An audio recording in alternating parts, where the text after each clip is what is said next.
আসসালামু আলাইকুম। আজ আপনাদের মাঝে নতুন একটি ভিডিও নিয়ে এসেছি কয়েল পাখির। তো আজ আমাদের পাখির 9 দিন বয়স। দেখতে পাচ্ছেন পাখি একটু অসুস্থ আছে, একটু ঠান্ডা লাগছে পাখির, তার জন্য পাখির এই যে পাক ঝুলে গেছে, ঝিমাইতেছে। তার জন্য ওষুধ খাওয়াইতে হবে, মাইক্রোনিট, ডক্সিওবেট। তো খাওয়াবো ইনশাল্লাহ। দেখি পাখি কি। দেখতে পাচ্ছেন পাখি, এখানে 500 পাখি আছে।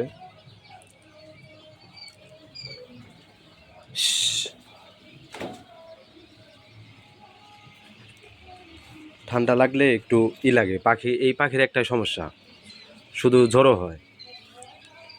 ঠান্ডা লাগছে তো তার জন্য একটু জ্বরও হয়।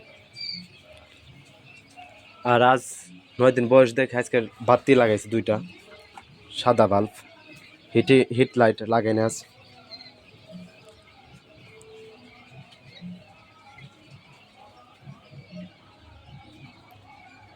আর যাদের পাখি লাগবে অবশ্যই আমাদের সাথে যোগাযোগ করবেন, পাবেন ইনশাল্লাহ পাখি।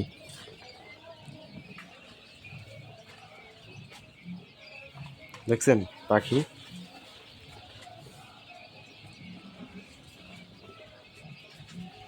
একটা টেম্পারেচার মিটার লাগাইছি, এখানে লাগাইতেছি। দেখি কত আছে টেম্পারেচার। এখন আছে 31। আর সবসময় আপনারা এগুলো ব্যবহার করবেন টেম্পারেচার মিটার, কারণ পাখির ছোট পাখি তো এগুলা খুব সুন্দর করে যত্ন করতে হয়। যত্ন না করলে এগুলো তাহলে অসুস্থ হয়ে যায়। আর সবসময় পানির পাত্র একটু বেশি রাখবেন। আমি সবসময় বলি ভিডিওতে যে পানির পাত্র একটু বেশি রাখবেন, কারণ এ পাখির পানি একটু বেশি লাগে। গরমকাল, শীতকালে একটু পানি কম হলেও চলে, কিন্তু গরমকালে একটু পানি বেশি লাগে। দেখছেন। আর অবশ্যই পানির পাত্রতে গুলি দেবেন, কারণ এখানে যদি গুলি না দেন তাহলে পানির পাত্রতে পাখি পড়ে মারা যাওয়ার সম্ভাবনা বেশি থাকে। আর আমি এখন পাখির 9 দিন বয়স দেখে পানির পাত্র দিচ্ছি, এটির ভিতরে গুলি দেন, কারণ একটি ছোট আছে পাত্র পানির।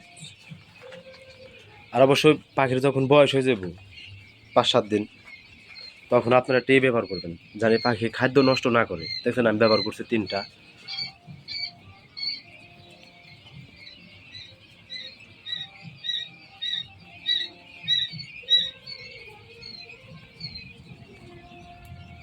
তো আসসালামু আলাইকুম, সবাই ভালো থাকবেন। পরবর্তী ভিডিও পাওয়ার জন্য অপেক্ষা করবেন কয়েল পাখির।